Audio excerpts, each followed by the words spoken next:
So I'm going to move on. We're going to talk a little bit about slide formatting. Back to PowerPoint. Slideware is really good at making slides, right? It's called slideware. They better be really good at making slides. But what happens when I simply turn off the screen and talk? When I do this, I become the focus. The presenter becomes the focus.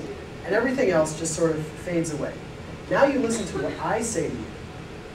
But the moment I put new information on the slide, you can't resist. You have to look. Everybody looked. I'll repeat that in case you didn't hear it. When I put new information on the slide, you can't help but pay attention to that slide and move your attention away from me, the presenter. This is powerful, and you can use it to your advantage. But most presenters don't realize this effect. And the fact is that when you put information on a slide, people tune in to that information, be it presented in a good manner or in a poor manner. Presenters need to realize that they are the ones that hold the power in the room, and the attention should be on them. Now, this effect is pretty strong. If I put a little information on the slide, you're going to look. But if I put an image, then you really can't help it. People have to look at images when they're presented in a slide. Now, I should say something about this picture. It looks a little strange. For part of my research, I worked with a few local Toastmasters groups. For those of you who aren't familiar with Toastmasters, it's an international organization where the members come together on a weekly or monthly basis and practice making speeches to one another. And they can progress through ranks as they become better at making speeches. In this speech that I was watching, the presenter wore a Darth Vader mask as he was making his presentation. And now, I'm sure a lot of you think that this is a pretty cheesy trick. And it is, but it really worked. All of those people who are sitting around there, they will always remember this presentation. They will probably always remember the content that was discussed in this presentation. So now that I've brought up the evils of PowerPoint and the evils of Darth Vader, it's time for a hero. So enter the hero. Hopefully you can appreciate just a slice of this problem space. There are a number of problems, and I've only described just a sliver of the presentation's problem space. But I'm here, the hero. I'm ready to design. I'm ready to bring something new into the world. And so design I did. And I came up with a lot of ideas. I filled a whole book just with sketches of interfaces and things like that. This idea that you see here, I'll explain it really quickly, was the idea of see and say. I thought that there was cognitive dissonance between what a presenter thinks that he should say versus what the audience should see. So if we use software to separate those things, maybe this will improve presentations.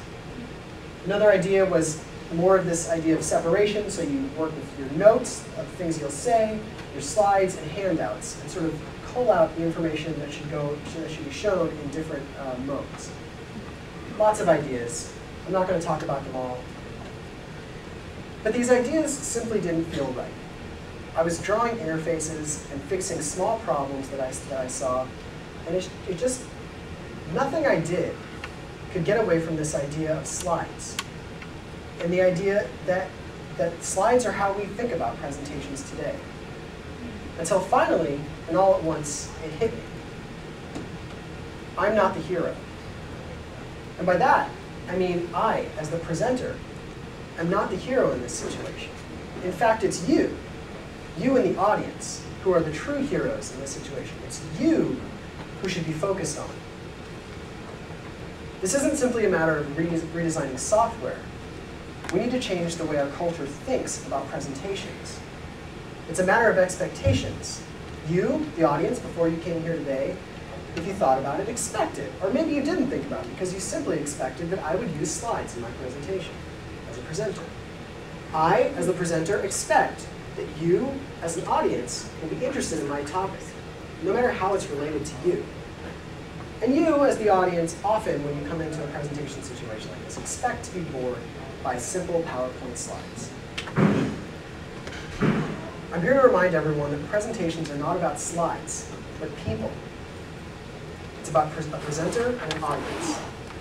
We depend on each other in this relationship. I need you to give me feedback, be it with your faces or with your eyes.